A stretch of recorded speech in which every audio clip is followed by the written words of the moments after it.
اور راولپنڈی کی عیدگاہ روڈ پر کروڑوں روپے لاگت سے ڈالی گئی سیوریج لائن مبینہ طور پر بیٹھنے لگی ہے اور مبینہ واسا کی مبینہ نااہلی سے ترقیاتی کام شہریوں کے لیے درد سر بننے لگا۔ اصغر مال روڈ پر تعمیر کیا گیا فٹ پاتھ کی روڈ کی تکمیل سے قبل ہی ٹوٹ پھوٹ کا شکار۔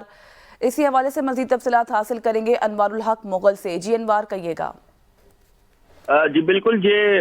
عیدگاہ روڈ کے اوپر جو ہے گزشتہ 7 ماہ سے جو ہے یہ ترقیاتی کام چل رہا ہے، اور اس وقت جو ہے جو سیوریج لائن تھی وہ ڈال دی گئی، جس پر تقریباً 5 کروڑ روپے کے قریب جو ہے وہ لاگت آئی،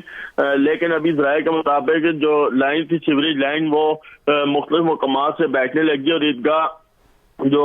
مشہور مقام ہے وہاں قریب جو ہے عیدگاہ کے قریب جو ہے وہ لائن بیٹھ گئی، جس پر جو ہے جو روڈ ڈالنے والے ٹھیکیدار تھے ان کی جانب سے روڈ ڈالنے سے جو ہے وہ انکار کر دیا گیا، اور واسا سے جب مطالبہ کیا گیا کہ اس کو جو ہے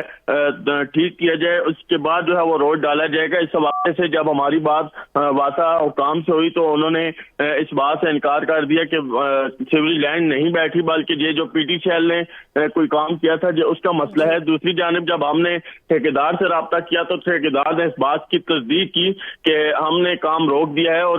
جب تک اس مسئلے کو حل نہیں کیا جاتا تو روڈ نہیں ڈالیں گے۔ جی صحیح، بہت شکریہ انوار الحق مغل۔